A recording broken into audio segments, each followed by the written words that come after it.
பூஜ்யாய ராகவேந்திராய சத்ய தர்மரதாய ச பஜதாம் கல்பவ்ருக்ஷாய நமதாம் காமதேனுவே கிருஷ்ணாய வாசுதேவாய தேவகி நந்தனாய ச நந்த கோபகுமாராய கோவிந்தாய நமோ நமஹ. ஐந்தாவது வேதம் என்று போற்றப்படும் மகாபாரதம் பார்த்து வருகிறோம். 12 வருட வனவாசமும் 1 வருட அஜ்ஞானவாசமும் அற்புதமாக நிறைவேறிய தருணத்தில் அடுத்து நாம் என்ன செய்வது அப்படின்னு சொல்லிட்டு கிருஷ்ணனுடைய தலைமையில் விராட்ட தேசத்திற்கு அருகில் இருக்கக்கூடிய உபபிரலாப கஷேத்திரம், அந்த ராஜ்யத்தில் அந்த சபையில் அத்தனை பேரும் உட்கார்ந்து என்ன செய்யலாம் அப்படின்னு சொல்லிட்டு பகவான் ஸ்ரீ கிருஷ்ணன் தர்மராஜன் எவ்வளவு அற்புதமாக தர்மத்தின்படி அந்த வனவாசத்தையும் அஜ்ஞானவாசத்தையும் முடித்திருக்கிறார். இனி அவர்களுக்கு சேர வேண்டிய ராஜ்யத்தை துரியோதனன் கொடுக்க வேண்டும் அப்படின்னு சொல்லிட்டு பகவான் ஸ்ரீ கிருஷ்ணன் கூற பார்த்துங்க. பலராமன் அது எப்படி அப்படி உரிமையோடெல்லாம் நம்ம கேட்க முடியாது. யார்கிட்ட? துரியோதனன் கிட்ட. நாம் வேணா ஒன்று கேட்டு பார்க்கலாம், ஏதாவது பாண்டவர்களுக்கு கொடுக்க முடியுமா அப்படின்னு சொல்லிட்டு மிருதுவாக கேட்கலாம். ஆனால் உரிமையோடு கேட்க முடியாது. ஏன்னா பகடை ஆட்டத்தில் இவன் அனைத்தையும் தோற்றவன். அப்ப துரியோதனன் பக்கம் பலராமன் பேசிக்கொண்டிருக்கிறான், அவர்கள் செய்தது சரி என்பது போல. இதைய கேட்ட கொதித்து எழுந்தான் சாத்தகி.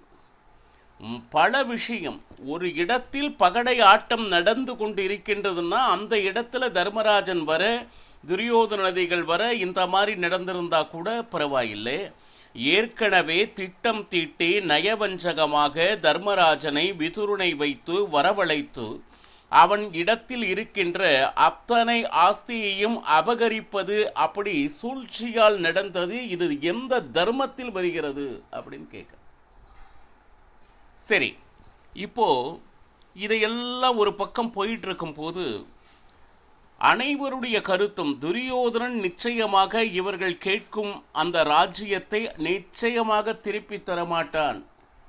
அப்போ நிச்சயமாக அதற்கு வேறு வழியே இல்லை என்கின்ற ஒரு சூழ்நிலை வரும்போது யுத்தத்தை தவிர வேறு உபாயம் இல்லை.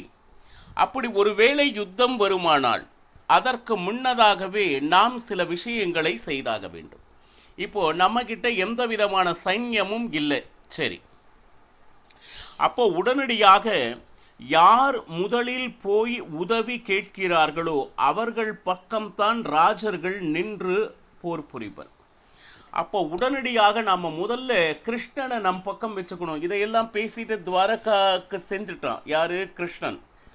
இப்போ அர்ஜுனன் விரைவாக துவாரகைக்கு செல்கிறான் கிருஷ்ணனுடைய உதவி வேண்டி. இங்க நடக்கக்கூடிய அத்தனை விஷயமும் துரியோதனனுக்கு தெரிகிறது. அதாவது எல்லா இடத்திலையும் ஒற்றர்களை வைத்திருக்கிறான் துரியோதனன். இந்த விஷயம் கேள்விப்பட்ட உடனே துவாரகைக்கு முதலில் சென்று சேர்ந்தவன் யார் அப்படின்னா துரியோதனன். துரியோதனனும் சரி அர்ஜுனனும் சரி தன்னைத்தான் காண வருகிறார்கள் என்பதை முழுவதும் அறிந்தவன் கிருஷ்ணன். உடனே என்ன செஞ்சான்? நேரா தூங்குவது போல் நாடகம் ஆடினான். முதலில் நுழைந்தவன் துரியோதனன் நேராக போய் கிருஷ்ணனுடைய தலைமாட்டில் பக்கத்தில் ஒரு ஆசனம் இருந்தது, அதில் அமர்ந்து விட்டான். சரி, அர்ஜுனன் வந்தான். கிருஷ்ணன் படுத்திருக்கான் அப்படின்னு சொன்ன உடனே அந்த பாதத்தின் அருகில் நின்று கொண்டிருந்தான் அர்ஜுனன். இப்போ கிருஷ்ணன் தூங்கி கொண்டிருக்கிறானா அப்படின்னா இல்லை, தூங்குவது போல் நடித்து கொண்டிருக்கிறான். துரியோதனன் வந்ததும் கிருஷ்ணனுக்கு தெரியும், அர்ஜுனன் வந்ததும் கிருஷ்ணனுக்கு தெரியும். இப்போ உடனே கண் விழித்தான் கிருஷ்ணன். அவன் கண்டது யாரை அப்படின்னா அர்ஜுனனை. வா அர்ஜுனா, எப்ப வந்தே, என்ன சமாச்சாரம் அப்படின்னு சொன்ன உடனே ஒரு குரல், நான் தான் முதலில் வந்தேன் அப்படின்னு சொல்லிட்டு. பின்னாடி திரும்பி பார்த்தா துரியோதனன் நிற்கிறான். அதை என்ன ஒரு நாடகம் பாருங்க. அவன் வந்தது ஏற்கனவே தெரிந்திருந்தும் இப்பொழுதுதான் அவனை பார்ப்பது போல கிருஷ்ணன் பேசுகிறான். அப்போ 2 பேருமே கை கூப்பி கிருஷ்ணன் கிட்ட கேட்குறாங்க, ஒரு போர் என்று வருமாயின் உன்னுடைய உதவி எனக்கு தேவைப்படுகிறது, நீங்கள் எங்கன் பக்கம் இருக்க வேண்டும் அப்படின்னு துரியோதனனும் சரி அர்ஜுனனும் சரி கேட்க, முதலில் வந்தவன் நீ, முதலில் கண்டவன் நீ. முதலில் பார்த்தவன் யாரைனா அர்ஜுனனை தான் கிருஷ்ணன் பார்த்திருக்கான்.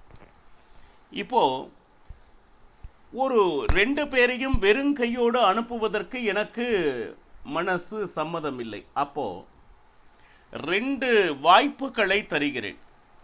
எந்த விதமான ஆயுதமும் இல்லாத நான் ஒரு பக்கம், 10 லட்சம் சேனைகளை உடைய நாராயண சைன்யம், அவை அனைத்தும் ஒருவருக்கு. இப்படி 2 பகுதிகளாக பிரித்து கொண்டார்.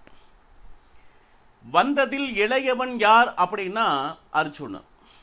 அப்போ முதல் வாய்ப்பு, இதில் எது வேண்டும் என்று தீர்மானிப்பது அர்ஜுனனுக்கு. உடனே அர்ஜுனன், கிருஷ்ணா நீ மட்டும் இருந்தால் போதும் அப்படின்னா. துரியோதனன் கொல்லென சிரித்தார். இவ்வளவு பெரிய வாய்ப்பு வந்தும் சைன்யத்தை வேண்டாமல் வெறும் ஆயுதம் இல்லாமல் கிருஷ்ணரை வேண்டி நிற்கிறான், நல்ல வேளை நான் பிழைத்து கொண்டேன் அப்படின்னு சொல்லிட்டு துரியோதனனுக்கு பயங்கர சந்தோஷம்.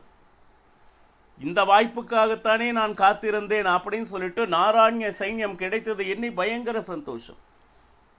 உடனே அவன் நாராயணன் சைன்யம் கிடைச்ச உடனே அந்த சைன்யத்தை அழைத்து கொண்டு துரியோதனன் புறப்பட்டான். எங்க அப்படின்னா அடுத்து பலராமனை வேண்டி அவனையும் நம் பக்கம் சேர்த்து கொள்ள வேண்டும் அப்படின்னு சொல்லிட்டு துரியோதனன் கிளம்பினான். அர்ஜுனன் கிருஷ்ணனை பார்த்து சொல்றான். கிருஷ்ணன் கேட்கிறான், 10 லட்சம் சைன்யங்கள் இருந்து உன் பக்கம் இருந்து போரிடுவாங்களே, அதை விடுத்து போயும் என்னை நீ கேட்டிருக்கிறாயே அர்ஜுனா, என்ன சிந்தித்தான் தான் கேட்டாயா அப்படின்னு கேட்டா. 10 லட்சம் அல்ல கிருஷ்ணா, 10 கோடியாக இருந்தாலும் நீ ஒருவன் என் அருகில் இருந்தால் போதும். போரை நான் பார்த்துக் கொள்கிறேன், எனக்கு நீ சாரத்தியம் செய்ய வேண்டும் அப்படின்னு பணிந்து கேட்டான். பாருங்க, பக்தன் அவன் என்ன மனதில் நினைத்திருக்கிறானோ அதை அறிபவன் பகவான்.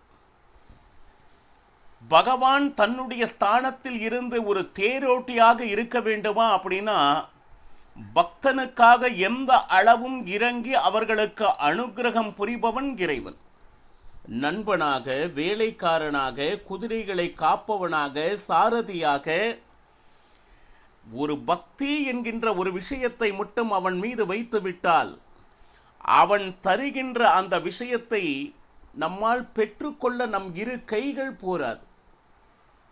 பாண்டவர் விஷயத்தில் எப்பொழுதெல்லாம் அவர்களுக்கு ஆபத்து ஏற்படுகிறதோ அப்பொழுதெல்லாம் ஆபத்பாந்தவனாக வந்து அவர்களுடைய மானத்தையும் உடைமையையும் கூடவே நின்று அனுகிரகித்தவன் கண்ணன் இல்லையா? அதனால தான் கிருஷ்ணன் மேலே இருக்கக்கூடிய அந்த பாண்டவர்கள் வைத்திருந்த அந்த பக்தி அளவே இல்லை.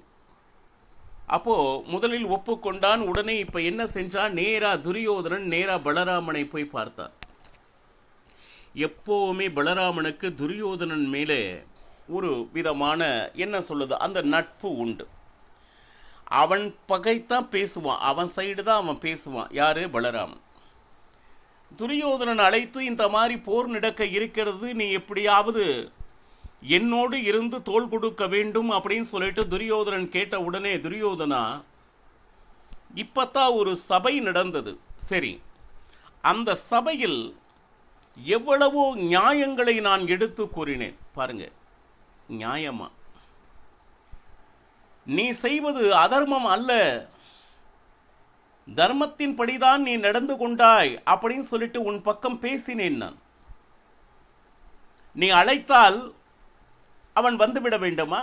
வரமாட்டேன் என்று சொல்லி இருக்கலாம். அவனாக அமர்ந்து ஆட்டத்தில் அனைத்தையும் இழந்து கடைசியில் நீ ஏதோ அதர்மஸ்டனாக அவர்கள் அனைவரும் பேசிக் கொண்டிருக்கிறார்கள், அதில் எனக்கு உடன்பாடு இல்லை. பாருங்க, துரியோதனன் பக்கம் பேசுறதுக்கும் ஒரே ஒருத்தர் இருக்கிறார், அவர் தான் பலராமன். பயங்கர சந்தோஷம் துரியோதனனுக்கு, அடேங்கப்பா நம்மை பற்றி நல்ல விதமாக பேசிக்கிறான் அப்படின்னு சொல்லிட்டு. ஏன்னா பீஷ்மர் துரோணர் கூட இந்த மாதிரி பேசினதில்லை. துரியோதனன் செஞ்சது தர்மம் அப்படின்னு இந்த உலகத்தில் யாராச்சும் ஒருத்தர் பேசுகிறாங்களா அப்படின்னா இல்லை. ஆனால் அவன் பக்கம் பலராமன் அவ்வளவு அழகாக பேசிக்கிறார். அப்போ யுத்தத்தில் நீ என்னோடு இருந்து எனக்கு தோள் கொடுக்க வேண்டும் என்று துரியோதனன் சொன்ன உடனே அது மட்டும் முடியாது துரியோதனா. ஏன் அப்படின்னா, கிருஷ்ணன் எங்கு இருக்கிறானோ அங்குதான் நான் இருக்க வேண்டும்.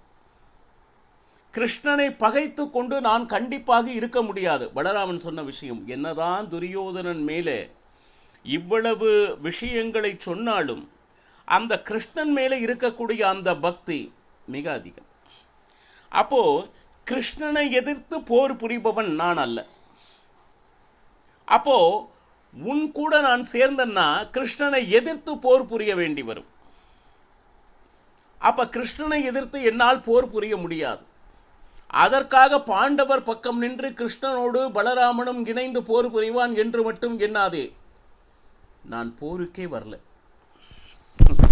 ஒரே வார்த்தை, போருக்கே வரல அப்படின்னு சொல்லிட்டு பலராமன் தன்னுடைய முடிவை கூறிவிட்டார். இப்போ துரியோதனன் சரி, அவனுடைய மன விஷயங்கள் இப்படி இருக்கிறது என்பதை அறிந்து கொண்டு, ஏன்னா கேட்பது கேட்டுவிட வேண்டும். அவர்கள் வந்தால் நமக்கு பலம். உடனே பலராமனுடைய இறுதியான முடிவை அறிந்தவுடன் துரியோதனன் கிளம்பினான்.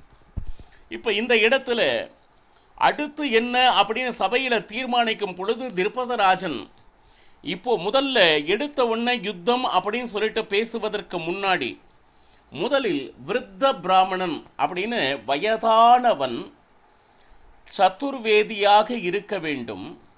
அவனுக்கு அந்த சாஸ்திர ஞானம் என்பது நிரம்பிய வயதான ஒரு பிராமணனை தேர்ந்தெடுத்தார்கள். திருபதராஜன் சொன்னா, அப்பா நீ போய் ரொம்ப மிருதுவாகலாம் கேட்க வேண்டாம், எப்படியாவது நீங்கள் கொடுக்க வேண்டும் அப்படியெல்லாம் கேட்க வேண்டாம். அதே போல சப்தமிட்டு தன்னுடைய உரிமையை கோருவது போலும் பேசக்கூடாது. ஆனால் அதில் இருக்கக்கூடிய ஒரு நியாயத்தை பேசுவது போல் இருக்க வேண்டும். அந்த மாதிரி எப்படி பேச வேண்டும் என்று திருப்பதன் அந்த விருத்த பிராமணனுக்கு சொன்னான். எங்கு? அஸ்தினாபுரத்திற்கு போய். இப்போ இதில் என்ன அப்படின்னு கேட்டிங்கன்னா, அந்த விருத்த பிராமணன் அனைத்தையும் கேட்டுவிட்டு நேராக அஸ்தினாபுரத்திற்கு சென்றார். அங்கே பார்த்தோம்னா திருதராஷ்டிரன் அமர்ந்திருக்கிறான் ராஜசிம்ஹாசனத்தில்.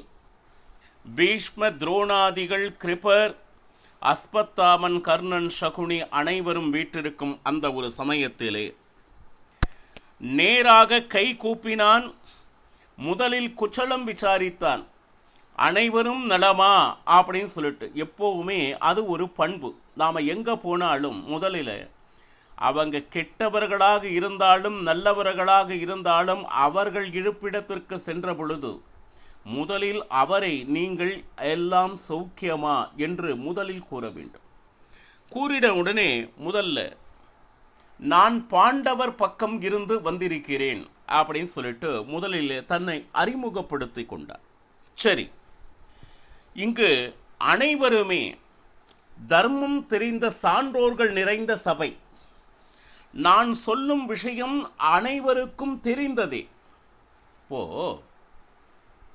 பித்ராஜித சொத்து என்கின்ற வகையில் பார்க்கும் பொழுது விசித்திர வீரியனுக்கு 2 குழந்தைகள்.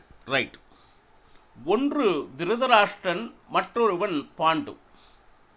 நியாயமாக பார்த்தால் அஸ்தினாபுரத்தை ஆண்டு கொண்டு இருந்தவன் யார் அப்படின்னா பாண்டுராஜனே. திருதராஷ்டிரனுக்கு 2 கண்கள் தெரியாதபடியால் அவனை ராஜாவாக வெறுமனே அமர்த்திவிட்டு ஆண்டு கொண்டு இருந்தவன் யார் அப்படின்னா பாண்டு. ஆனால் இன்று வழி வழியாக அஸ்தினாபுரம் அதற்கு உண்டான பிதராஜித சொத்துக்கள் அப்படின்னா அந்த பரம்பரையாக வந்த சொத்துக்கள் அனைத்தும் சரி என்ன இருக்கிறதோ நிச்சயமாக திருதராஷ்டிரனுக்கு எவ்வளவு பங்கு இருக்கோ அதே அளவுக்கு பாண்டுவுக்கும் சரிசமமான பங்கு இருக்கிறது. ஆனால் இவை அனைத்தையும் முழுவதுமாக யார் அனுபவித்துக் கொண்டு இருக்கிறார்கள் அப்படிங்கிறது உங்க எல்லாருக்கும் தெரியும். அதாவது துரியோதனாதிகள். ஆனால் நியாயமாக பார்த்தால் அந்த பித்ராஜித சொத்து என்கின்ற ஒரு விஷயத்தில் அதில் சரிபாதியான சொத்தானது பாண்டுவின் பிள்ளைகளாக இருக்கக்கூடிய பாண்டவர்களுக்கு சேர வேண்டும் என்பது அனைத்து சான்றோர்களும் அறிந்த ஒரு விஷயம். ஆனால் பாண்டவர்கள் மேலே எவ்வளவு வன்மம் வைத்துக்கொண்டு துரியோதனானிகள் எவ்வளவு தவறான செய்கைகளை செய்தார்கள் என்பதும் சபை அறிந்ததே. சிறு வயது முதலே விஷம் வைத்து அதாவது மெழுகினால் செய்த அந்த வீட்டில் வைத்து அவர்களை எரிக்கலாம் என்று திட்டமிட்டு எவ்வளவு விஷயங்கள் அவர்களுக்கு எதிராக நடந்தாலும் வேடிக்கை பார்த்து கொண்டிருந்தது இந்த சபை. அது தவறு என்று சொல்லவில்லை, ஆனால் அது அனைத்தையும் பெரிதாக எடுத்துக்கொள்ளவில்லை பாண்டவர்கள். இப்போ அனைவரிடம் கேட்பது என்ன அப்படின்னா, அவர்களுக்கு சேர வேண்டிய அந்த பித்ராஜித சொத்தில் பாதி அளவை பாண்டவர்கள் என்ன சொல்லுது, விருப்பப்படுகிறார்கள், கேட்கிறார்கள் என்பதனை மிருதுவாக கூறாமலும் உரிமையை கோரும்படி கூறாயமலும் இதில் நிச்சயமாக அவர்களுக்கு பங்கு இருக்கிறது என்பதனை தெளிவாக மற்றவர்கள் அறியும்படி அந்த விருத்த பிராமணன் அந்த சபையில் தெரிவித்தான். இதற்கு அவனுக்கு என்ன பதில் கிடைத்தது என்பதனை நாளையும் பெறுகலாம். சர்வம் ஸ்ரீகிருஷ்ணார்ப்பணமஸ்து. ஹரே ஸ்ரீனிவாசா.